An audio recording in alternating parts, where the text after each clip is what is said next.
Jaminet, 2 contre 1 joué, l'essai, magnifique essai d'Anthony Gelon. Oui, voilà. Il est là, Momoka. Oui, il a le ballon. Oui, c'est gagné. Pardon, c'est gagné, bien sûr. Bravo, Pardon, Momoka. Cette vidéo est en partenariat avec Betclic, le site de paris en ligne. Sachez que j'ai des free bets à vous faire gagner, plus d'informations en fin de vidéo. Salut l'équipe, c'est le Valiste, ça y est, on y est. Ça fait plus d'un mois après cette victoire face à l'Irlande qu'on entend parler de grand chelem. Et personnellement, je voulais un petit peu éviter de tomber dans ce genre de plan sur la comète, parce que bon, après l'Irlande, il restait quand même 2 matchs à l'extérieur, puis l'Angleterre, rien n'était fait. Mais là, enfin, on peut en parler, le grand chelem est une possibilité, après ce gros match qu'ont livré les Bleus face aux Gallois à Cardiff. Et désormais, la question d'un éventuel grand chelem est dans toutes les têtes. Je dois vous avouer que j'ai eu un petit peu de mal à analyser ce match qui n'a pas offert tant que ça en fait en tant que jeu, en tant que phase vraiment à analyser. Il y a eu beaucoup de défense, beaucoup de jeu au pied, etc. Mais en tant que jeu pur, on est un petit peu resté sur notre faim. Et si les Bleus, fidèles à eux-mêmes, ont rapidement trouvé le chemin de l'embut dans la partie, le reste, ça a été surtout un gros combat de boxe doublé d'une partie d'échecs pour pouvoir l'emporter. Mais c'est sûrement par là que je vais commencer, par l'essai d'Anthony Gelon, qui intervient dès la 8ème minute et qui sera le seul et dernier essai de la partie. Donc tout démarre après un échange de jeu au pied, au bout duquel Melvin Jaminet hérite du ballon. L'arrière français amorce alors une relance inspirée qui va trouver un espace et libérer pour Villiers. Le Toulonnais s'élance, tente une petite feinte de coup de pied comme il l'avait fait contre l'Italie, mais avec moins de succès malheureusement. Cependant, il parvient à rester debout et à temporiser pour attendre le soutien avant de venir lui-même ensuite relayer pour Cyril Baille. Dans le même temps, on constate que la défense galloise s'est considérablement resserrée, avec 13 défenseurs qui se retrouvent sur une seule et même moitié de terrain. Et à l'inverse, comme face à l'Écosse, les Bleus eux sont directement en place et prêts à déployer leur attaque. Baille est servi et il va passer dans le dos pour Ntamak, qui se retrouve alors à disputer un surnombre. Surnombre qui va être bien repéré par Watkin qui voit le danger arriver et il va monter pour couper l'extérieur. Mais l'ouvreur français trouve la solution en remettant à Danty qui va alors foncer sur le plus faible de l'équipe galloise, c'est Thomas Williams, et qui va au passage l'assommer malheureusement. Ensuite, grâce aux libérations rapides, on insiste avec plusieurs temps de jeu pour mettre à mal la défense galloise, avec notamment cette charge d'Aldrit que je trouve particulièrement bien inspirée. D'abord parce que le numéro 8 fixe 3 défenseurs à lui seul, mais surtout parce que la passe d'Ntamak le sert parfaitement alors que sa course est cachée par celle d'Antonio qui semble de prime abord arriver en premier receveur. Vraiment, ça paraît être un détail, mais c'est super bien réalisé parce que Aldrit est caché par la course d'Antonio et les Gallois ne s'attendent pas à ce que ce soit lui qui reçoive la balle. Ensuite, malgré un ballon relativement lent, plus de 3 secondes dans le ruck, c'est considéré comme lent, la défense galloise est toujours en sous-nombre et Ntamak a alors plusieurs solutions. D'abord Danty pour venir défier comme il l'a fait il y a quelques secondes, ou directement à Jaminet pour gagner le bout de ligne, ou alors il peut aussi s'appuyer sur Moefana et Fickou qui sont un petit peu dissimulés dans son dos.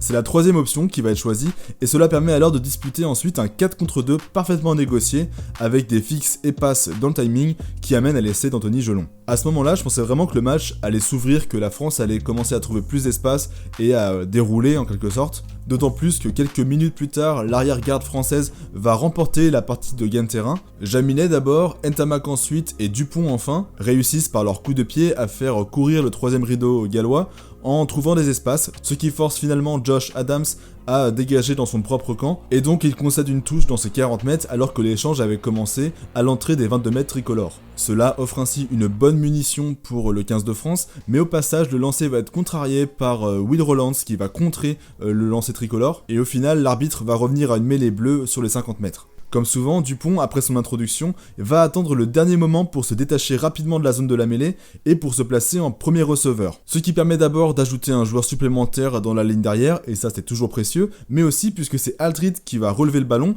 en fait ça va fixer d'abord les flanqueurs qui vont penser que Aldrit va faire un départ de numéro 8, et donc ils vont être moins disponibles pour aller directement agresser Ntamak et Dupont. Donc la combinaison se lance avec Dupont qui va redoubler avec Ntamak, tandis que Danty dans le même temps se lance en leurre, ce qui va créer un décalage. Ouais, Danty c'est un petit peu le code de triche, à chaque fois qu'il a la balle il fixe 2 voire 3 joueurs, c'est vraiment trop facile de jouer avec ce type de joueur dans la ligne. Dans le même temps, on peut observer la course de Villiers qui a décroché de son aile et qui attend le bon moment pour jaillir. Alors que Dupont a le ballon, c'est Fickou qui va arriver à hauteur, mais il va être surveillé par Watkins, tandis qu'Adams, lui, va défendre l'extérieur sur Jaminet et Moefana. Sauf que le résultat, c'est que ça laisse l'espace libre à Villiers qui vient s'engouffrer entre Watkins et Adams. L'ailier français franchit alors malgré un bon retour de la défense galloise qui vient glisser, et là je pense qu'il n'y avait pas d'autre choix à faire que de faire une sautée pour Moefana, même si j'aurais préféré qu'il la fasse à Jaminet, mais Jaminet était déjà surveillé par Adams, donc je pense que c'était quand même le bon choix. Et au passage, on peut apprécier la belle gestuelle de Moefana qui va faire l'effort de remettre à Jaminet. Même si le ruck est un petit peu chahuté, la conservation va être assurée par Villiers qui s'est vite relevé pour aller au soutien, et qui surtout va résister à plusieurs Gallois qui tentent le contre-ruck, ce qui laisse le temps à Aldrit de relever le ballon. Et sur le retour, ce qui est intéressant, et on voit que ça a été travaillé à l'entraînement, c'est que la situation elle est quasiment similaire à celle qui a amené le premier essai. C'est quasiment les mêmes joueurs qui sont impliqués, même si la défense n'a pas été fixée aussi efficacement par les avants. Et je pense qu'il manquait peut-être une ou deux charges supplémentaires des avants pour resserrer la défense galloise, parce qu'en fait Watkins va vite viser Danty, il n'y aura pas trop de décalage, et il va monter sur lui en prenant ses responsabilités, ce qui fait que le centre français n'aura pas le temps de se lancer, et il va commettre un en avant en voulant la remettre à Moefana. Et même si cette action ne va rien donner, on voit que dès que les bleus accélèrent, sont en place et enchaînent 3-4 temps de jeu, il y a des espaces qui s'ouvrent et ils sont dangereux. Le problème, c'est qu'après cette bonne entame de match, les bleus vont avoir de plus en plus de mal à tenir ce ballon. On aura bien une nouvelle occasion à la 18e minute, lorsque les gros français font un énorme travail de sape en relayant les pick and go et en progressant dans les 22 mètres gallois, et ce jusqu'à provoquer une situation très intéressante avec ce surnombre dans le fermé. Mais là Dupont va faire preuve de gourmandise, malgré le fait qu'Ntamak appelle le ballon parce qu'il sait qu'il y a une occasion d'essai au bout, et donc il trouve pas d'espace, il tergiverse un peu, ce qui laisse le temps à la défense galloise de lui mettre la pression, et en voulant passer un dernier recours à Ntamak, il se fait intercepter et on perd le ballon. Et à partir de ce moment-là, les débats vont être beaucoup plus tendus, ça va être une sorte de pugilat, entrecoupé de parties de ping-pong rugby. Et si les bleus avaient globalement dominé la première mi-temps en termes de possession et d'occupation, la seconde période va être totalement différente, puisque les stats vont révéler seulement 39% de possession et surtout seulement 33% d'occupation. Et ça s'explique en partie par l'incroyable efficacité au pied de Dan Bigard, qui a notamment trouvé 2,50-22 pour venir jouer et s'installer dans notre camp, mais aussi par ses coups de pied qui nous ont renvoyés constamment dans notre moitié de terrain et qui n'ont pas permis aux Bleus de sortir de leur camp. Et puis il faut aussi souligner que le 15 de France a eu pas mal de déchets, que ce soit en touche ou en commettant des en avant. Mais cela a été l'occasion pour les Bleus de sortir le casque à pointe et surtout d'ériger un véritable mur défensif qui s'est révélé intraitable en défense, avec un superbe 93% de réussite au plaquage. Bien souvent, les offensives gallois se sont retrouvées sans solution face aux montées agressives du rideau bleu et elles ont été ainsi forcées de rendre le ballon au pied ou alors de tenter des touches ou de jouer dans le dos, mais sans grand succès. Mais surtout, outre la défense debout avec la gestion de ligne et avec les plaquages, c'est surtout la défense au sol qui a été magistrale. Marchand et Danty en pointe ont su briser les dents de l'attaque galloise en étant intraitables dans les rucks, sans oublier également le grattage salvateur de Movaca qui enterre les espoirs de remontada galloise. Je pense honnêtement que ce match c'est un match référence en la matière en termes de défense. Les Bleus se sont rarement voire jamais retrouvés en sous-nombre en défense. Et ça c'est notamment dû au fait qu'à part les gratteurs, ils se consomment assez peu dans les rucks, ce qui permet d'avoir du coup beaucoup plus de défenseurs debout, présents sur la ligne, et ça forcément quand t'es attaquant, t'es beaucoup plus vite emmerdé. Donc voilà pour l'analyse de ce match, de cette victoire cruciale à Cardiff. Je m'attendais à un match très serré parce que chez eux, on sait très bien que les Gallois c'est jamais facile à jouer. Mais de là à ce que ça soit aussi tendu avec seulement un essai marqué dans le match, seulement 3 points marqués dans toute la seconde mi-temps et un score qui n'évolue plus dès la 46e minute, ça franchement je m'y attendais pas. On va maintenant passer dans la deuxième partie de la vidéo avec les tops, les flops, boulettes d'or, gestes d'or, vous connaissez. Mais avant cela, j'aimerais d'abord remercier toutes les personnes qui se sont inscrites récemment sur la chaîne parce que vous êtes beaucoup à avoir rejoint la communauté. Sachez que je trouve ça incroyable et que je trouve ça vraiment très plaisant. La tournure que prend la chaîne en ce moment, c'est vraiment quelque chose qui me fait vraiment plaisir en fait au quotidien, vous vous rendez pas compte. Donc voilà, merci à vous, ça me motive à fond pour la suite. Et aussi, mention spéciale bien évidemment à toutes les personnes qui ont décidé de me soutenir financièrement, que ce soit sur Utip ou directement sur YouTube avec un abonnement de 99 centimes d'euros par mois. Et d'ailleurs, pour les personnes qui ont cliqué sur le bouton rejoindre pour me soutenir financièrement sur YouTube, sachez que vous êtes déjà 15, donc ouais, on peut monter une équipe de rugby, maintenant c'est bon. Par contre pour les posts, je vous laisse vous décider entre vous. Mais plus sérieusement, merci parce que cet argent-là, je vais le mettre de côté pour ensuite investir dans la chaîne dans les prochains mois parce que j'ai plein de projets en tête et je sais pas encore si je vais pouvoir tout réaliser, mais en tout cas, ça me permet quand même de me projeter un petit peu pour la suite des événements. Donc voilà, tout simplement, merci.